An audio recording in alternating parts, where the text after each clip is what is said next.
সংখ্যানুপাতিক বা পিআর পদ্ধতিতে জাতীয় নির্বাচন আয়োজনের দাবি জানিয়ে ইসলামী আন্দোলন বাংলাদেশের আমির মুফতি সৈয়দ মোহাম্মদ রেজাউল করিম বলেছেন, বিগত ৫৪ বছরে যে পদ্ধতিতে নির্বাচন হয়েছে সেই পদ্ধতি দেশকে ক্রমান্বয়ে পেছনের দিকে নিয়ে গেছে।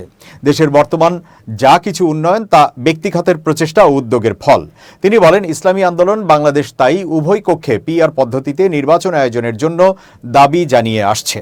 পিআরের সুবিধা কি তা আমরা বারংবার আলোচনা করেছি, কিন্তু অশুভ পুরনো বন্দোবস্তের কায়েমি স্বার্থবাদের কথায় প্রভাবিত হয়ে পিআর নিয়ে সরকার যে আচরণ করছে তা দুঃখজনক। আমরা সরকারের এই আচরণের তীব্র নিন্দা ও প্রতিবাদ জানাই এবং পিআর পদ্ধতিতে আগামী নির্বাচন আয়োজনের প্রয়োজনীয় ব্যবস্থা নেওয়ার দাবি জানাচ্ছি।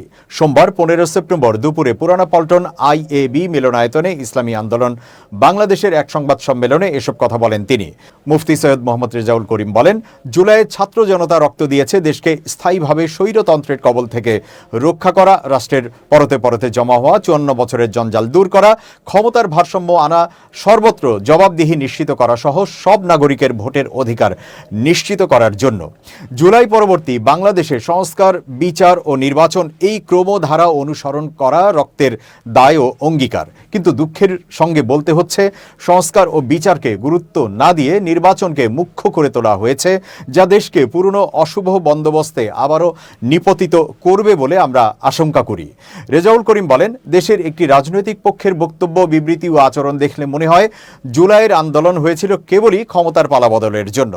আদতে বিগত দিনের রাজনীতিতে এটা পরিষ্কার যে কেবলই নির্বাচন ও ক্ষমতার পালাবদলের জন্য জুলাইয়ের অভ্যুত্থান হয় নাই।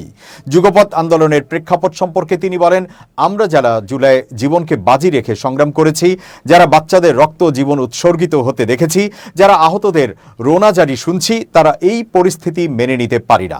সেই তাগিদ থেকেই রাজনৈতিক দলগুলোর মধ্যে আলাপ আলোচনা হয়েছে এবং আমরা জুলাইয়ের প্রত্যাশা বাস্তবায়নে সুনির্দিষ্ট কিছু দাবি নিয়ে জোটবদ্ধ আন্দোলন করার বিষয়ে সিদ্ধান্ত নিয়েছি। আমরা ইতোমধ্যেই নানা মাধ্যমে সরকারের নীতি নির্ধারকদের সঙ্গে কথা বলেছি, কিন্তু কাঙ্ক্ষিত ফলাফল না পেয়ে আমাদের এই রাজপথের কর্মসূচিতে যেতে হচ্ছে।